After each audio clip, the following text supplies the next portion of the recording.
All right, let's jump right into this explainer. The 1980s were an incredibly volatile and explosive time. The United States was suddenly facing a deadly new enemy abroad, dealing with an expanding network of extremists who were directly targeting American interests through bombings, executions, and some incredibly high-profile hijackings.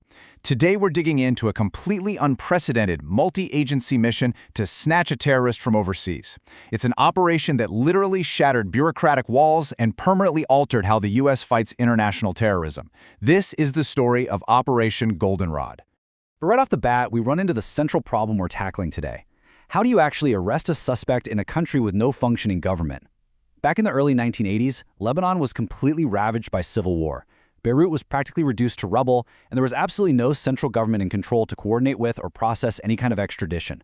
So for U.S. authorities, this represented a massive, seemingly insurmountable roadblock. I mean, they knew exactly where the bad guys were, but they just couldn't walk in and get them. Section 1. Terror in the Skies. Let's look at the terrifying, inciting incident that started it all on June 11, 1985. The geographical chaos of this 30-hour nightmare is just staggering. Heavily armed terrorists boarded Royal Jordanian Air Flight 402 in Beirut. The lead hijacker forced his way right into the cockpit, demanding to fly to Tunis so he could force a meeting with the Arab League. His ultimate goal? He wanted to demand the expulsion of 20,000 Palestinians from Lebanon. But Tunis completely blocked their runways with fuel and water trucks.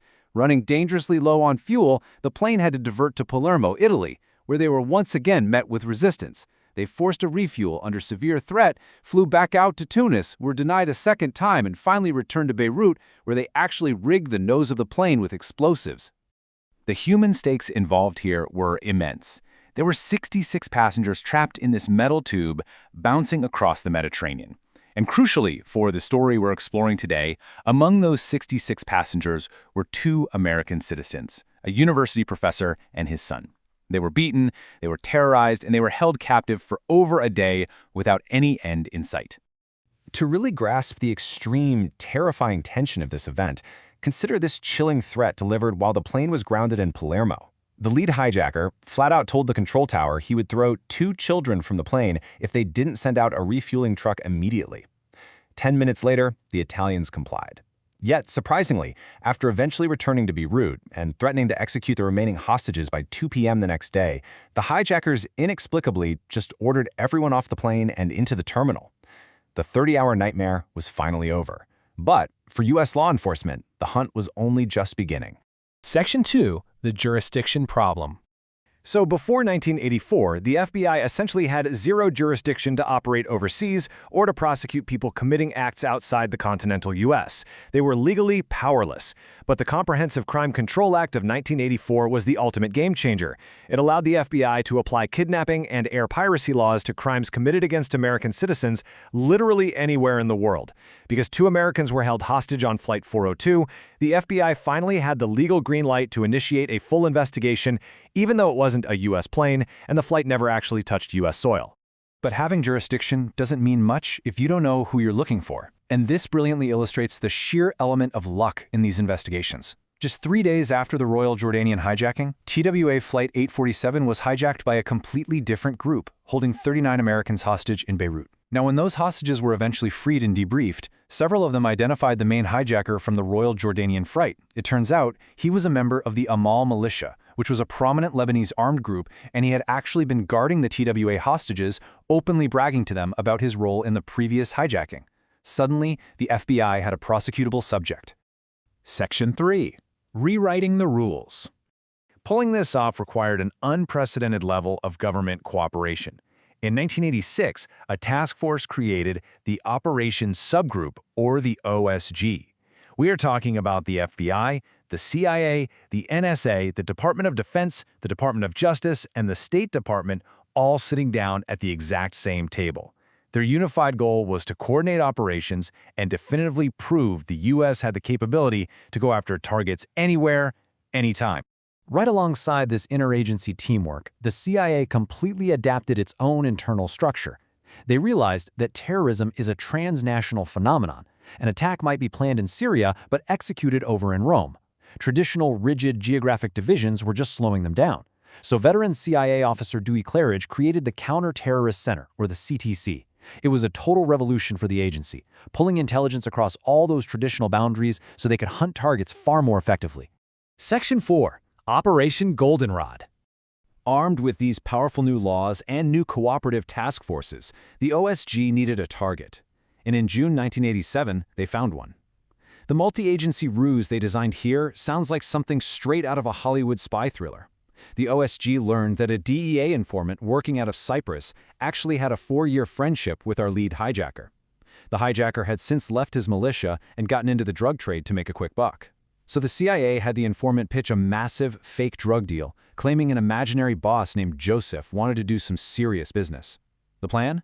Lure him out of lawless Lebanon to Cyprus, escort him onto a yacht in international waters, and have the FBI arrest him on the spot. But this sparked a massive debate at the highest levels of the U.S. government. Who exactly makes the physical arrest overseas? They ultimately chose the FBI's Hostage Rescue Team, or the HRT. Why? Because the military doesn't have federal arrest powers. If they wanted this to hold up in a U.S. court of law, and if they wanted to make a profound political statement to the rest of the world, sworn law enforcement officers had to be the ones slapping the cuffs on him in international waters. Section 5. A historic conviction. So, the trap is set in September 1987, and the preparation for this was incredibly intense and honestly a little bit absurd.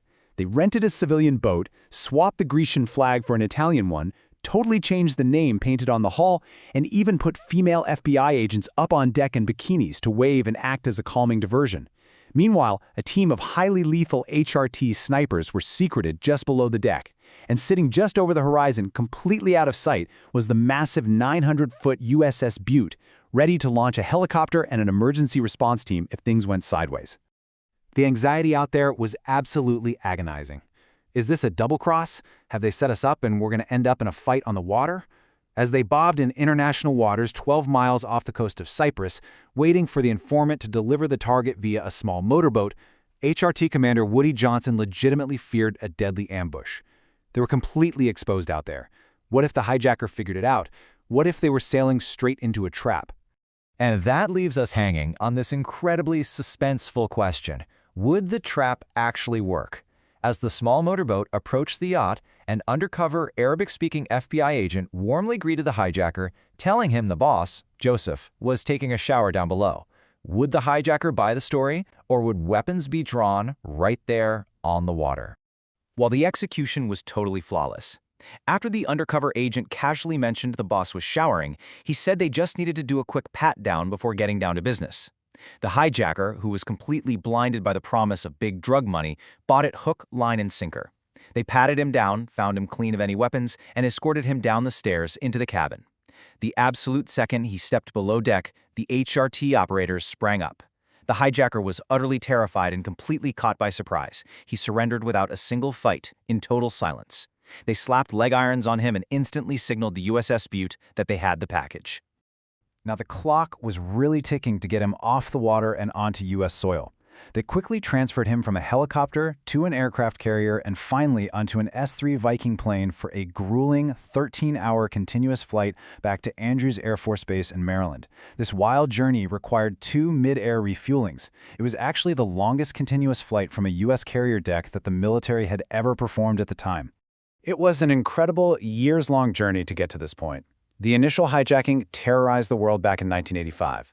The audacious arrest at sea proved the U.S. could and would strike back in 1987. And finally, in 1989, a federal court convicted the hijacker, sentencing him to 30 years in prison for conspiracy, air piracy, and hostage-taking. Which leaves us with this final, provocative thought to chew on. How does a single arrest out on the Mediterranean completely reshape the future of global law enforcement? Operation Goldenrod definitively shattered the illusion that terrorists could just hide behind the borders of broken nations. It proved the United States had both the legal authority and the sheer operational willpower to pull disparate agencies together, reach all the way across the globe, and bring individuals to justice in an American courtroom. It fundamentally and permanently shifted U.S. counterterrorism strategy from being reactive to being fiercely proactive. Thank you so much for joining me for this explainer. Keep learning, keep questioning, and I'll catch you next time.